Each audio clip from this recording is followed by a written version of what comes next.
Oh, shit. What's going on, everybody? I'm Kevin from the Puff and Ponder podcast, and this is another episode of the Diary of a Mad Mechanic. I am tired. Hustled today. We were shorthanded a guy, and I was training a new kid, maintenance tech, and I ran that kid ragged. I mean, I only worked 7 hours today, but I produced 21 hours. So I get paid for 21 hours in a 7-hour shift. So yeah, a lot of cars, a lot of big jobs, or a lot of little jobs that all added up. But can you hear? You can't. There's no way you can hear that. That is my engine knocking. I've said it before. 2021 and newer. Stay away. 21 to I'm gonna say 20. I'm gonna say 25 is okay. On pickup trucks. If you want to go out and buy a 25. Chevy, Ford, Dodge, Toyota, Nissan. I think 2025, they all got their shit together. They're all good. 2021 to 2024, stay away from. If you're gonna get one, make sure it's certified pre-owned. I'm driving a 2021 GMC Elevation, a Sierra with the Elevation package, and I knew going in. I'm like, what are the odds? I only had it for a couple of weeks before I had to take it back in for them to put a torque converter in it. And about 2 weeks ago, it started banging from the motor. And I know it's a DOD lifter. And the dealership said 2 months to get me in. So I told them, I said, whatever. I go, I'm just going to keep driving it. I go, this is the noise it's making. If you can't get me in, I go, I'm just going to keep driving it because I know what's going to happen. Like, it's going to wipe out the cam. Like, this job's going to, I mean, if I had to pay for this job, it's 10 grand. It's $10,000 to pull the heads off and replace the lifters, the DOD lifters, the displacement on demand lifters. It's a nasty job. And it's 2020, but you really don't start seeing some issues with them until 21, 22. But they have been using this going back, to 17, 18, but new engine design. But I said I got a certified pre-owned truck with almost 0 miles on it. Not zero, I think it was like 15,000 miles. So last one in the state of Florida, it was a rare find. I jumped on it even though I knew what the issue was going to be. So certified pre-owned means I get an extended warranty at no additional charge. So, which covers things like motor and transmission. It just doesn't cover. I only get an extra 12 months, 12,000 bumper to bumper. And then I got an extra, I forget what it is, for the certified pre-owned warranty. So it means I didn't have to buy an extended warranty, which I would have. The extended warranty was probably going to run about $4,000 for this truck. But it would have been well worth it for a $10,000 repair. But the truck would have been in the shop for 2 to 3 weeks with the aftermarket warranty company battling whatever shop, because I'm not going to do it in my shop. Fuck that. That job's a fucking nightmare. It's like, it's got to be every bit of 18 to a 20-hour job. So no way would I have done that job. I'd have just taken it to the dealership.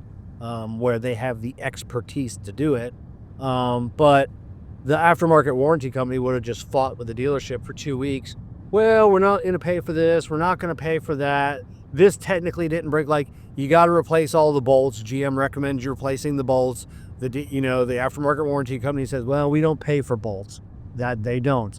So the dealership had called me. I'm like, hey, like a bolt kit's like $100. You're going to have to pay for that. I'm like, whatever. I'll pay for it. And it had just been back and forth, and these extended warranty companies will barely fix it. And then when the problem comes back, in a year or two, they're like, oh, that problem should still be under warranty from when you did it. And then the dealership would be like, yeah, but they half-assed it.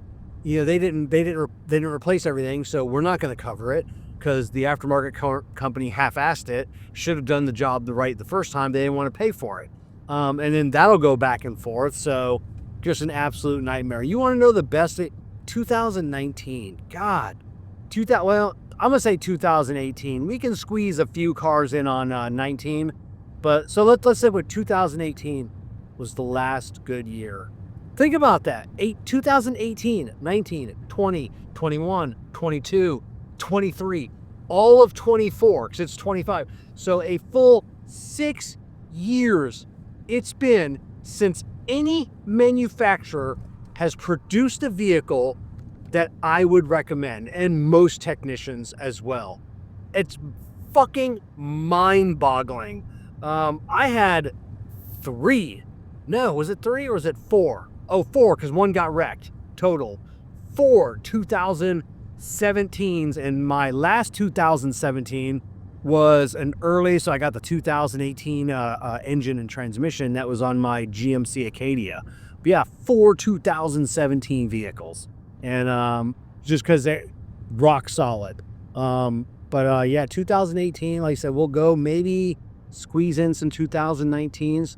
So if you've got 17, 18, 19 vehicle, very few 20s I would recommend.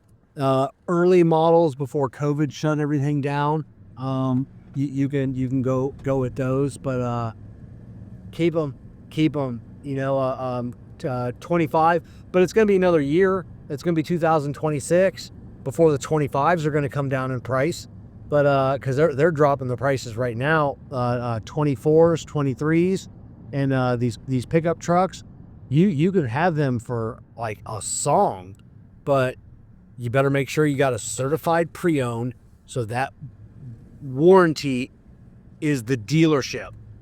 So it's an extended manufacturer's warranty.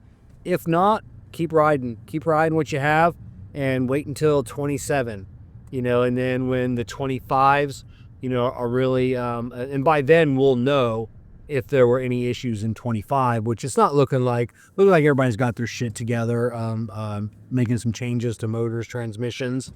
But the thing about that, it's gonna be 2 more years, before you can start really affording, a 2025.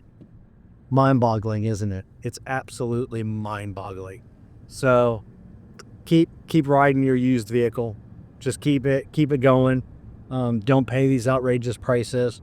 Make sure you're not. I am lost. There's a detour around. I hate these detours. I have no idea where I am.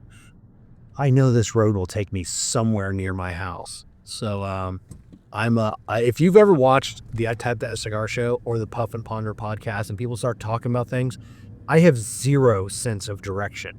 I don't know where anything is. I don't know where any states are. I don't know where countries are at. And like I said, zombie apocalypse. And I'm going to take myself out, because I am a hindrance to anybody, any crew. Like you're not doing if you're with me, or you're going to decide you're not going to make it, I will hold you back. So yeah, whatever. Keep driving what you're driving. So all right, peace.